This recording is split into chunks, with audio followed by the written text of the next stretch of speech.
فيديو النهارده هفتح اول فتحه مجانيه على الباكج الايبك في ضربات الجزاء. اما ابدا لايك شير الفيديو، خش في القناه، فعل زر الجرس، ورابط جروب التليجرام تحت في الوصف، ورابط الانستا تحت في الوصف. عندك مشكله في موضوع نسخ اب كلونر كلمني على الانستا وان شاء الله ارد عليك. نسمي الله كده ونخش على اول فتحه في ضربات الجزاء. اول حاجه نلعب ضربات الجزاء كده ايه، وعايزين ناخد فتحه مجانيه. سجلناها ما سجلناهاش، حلو سجلناها معنى كده ان احنا هناخدها. ما سجلناش برضه كنا هناخدها. فاضلنا بس 3. تمام قوي كده. هناخد الفتحه المجانيه، اول فتحه مجانيه على الباكج. ان شاء الله في لاعب ايبك جديد انا مجهزه تطويره، حرفيا تطويره جباره. لقيتها على النت تطويره حلوه قوي. هتوصله ماكس، مش اعلى ماكس ليه، بس تبقى الطاقات ايه، طاقات فعلا نص ملعب كما قال الكتاب. بس يا رب بس يا جدع، احنا حاليا بقى خلصنا فتحه مجانيه او في 3 فتحات مجانيه زياده، واحنا المفروض كده ناخد اللعيبه كلها اصلا مجانا. ومسابقة لعيبه المفروض ناخدهم بس مع الوقت. انا حاليا معايا 4 لعيبه، المفروض بقى الباكج ده بعد الفتحه دي هتبقى معايا 4 لعيبه، هيفضل لي 3. اتمنى ان هو يجي لي لاعب الايبك. انا جالي قبل كده كوستا كورتا ومارادونا وكريستيانو، جالي احسن 3 في الباك. انا كنت ناقصني كوبر الصراحه وخدت من الباك. بس انا حاليا ما عادش عايز كوبر، انا عايز اللاعب الايبك. شوف كده الباكج اهو معانا، يا سلام. اللاعب ده انا عايز اللاعب ده. ليه تطويره الصراحه جامده قوي قوي. تطويره هتخليه طاقاته جباره.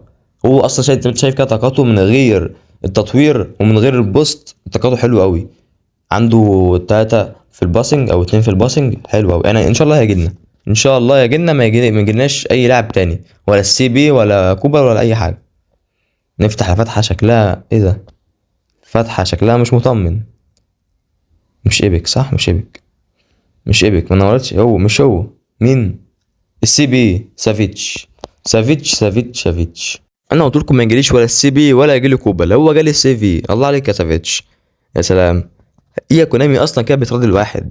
يعني 1500 كوين على رومانيج ما جاليش حاجه. حتى الفتحه دي كمان مجانيه ما جاليش فيها ايبك. والله يعني ايه اكتر من كده. ما انتوا شايفين الباكج ده، الباكج اللي هو المجاني ده، هطوره لكم كلهم مره واحده. اللعيبه البوست دي كلها هطوره لكم مره واحده وانزل لكم عنها فيديو. اللعيبه حرفيا طاقتها جامده، معاها تطويرات لا جباره. نشوف بقى كده اللاعب ديستروير، حلو. بيلعب سي بي ويلعب يعني شويه ار بي، شغال تمام. سي بي طاقته حاليا عنده الايدنج 79، حلو. طب والله حاليا طاقته الدفاع بتاعه حلو، والله مش وحشه. طب والله اللاعب باين عليه ممتاز. تعالى كده بس اول حاجه نديله الطاقات بتاعه، نديله التطوير. ما شاء الله، ايه كل الطاقات دي، ايه كده كل نقاط التطوير دي، جبتها امتى دي؟ خش ادي كمان اي حاجه، حط اي حاجه وخلاص، حط اي حاجه. تمام، ادينا له كانت النقاط اللي هو عايزها. نشوف بقى ايه عايزين نطوره. اهم حاجه نشوف الطاقات بتاعه بالبوست جوه التشكيله. الريت بتاعه 94. ممكن مثلا مع جوارديولا مثلا يوصل 98، يعني 98 تمام.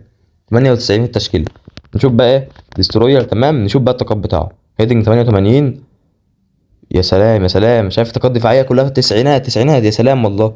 طب والله حلو، مش وحش اللاعب ده. عنده جامب 90، عنده فيزيكال 88، السنه 77، تمشي الحال شغاله. طب والله اللاعب ما وحش والله يا جدعان. طيب الطاقات بتاعه جباره. انا مش لاقي تطويره ليه انا يعني. لو كان في تطويره ليه احسن كنت اطورها، بس انا مش لاقي تطويره ليه. الناس بيقولوا طور اوتو عادي وخلاص. انا بلعب جوارديولا. تعال بقى نشوف كده كلوب بقى يعني ايه، هيزود كام ولا يعمل ايه. 97 من غير بص المدرب 97، تمام كده. بس يعني الريت بتاعه مش احسن حاجه الصراحه، بس اهم حاجه الطاقات، اهم حاجه اللي احنا ندور عليه الطاقات بتاع اللاعب.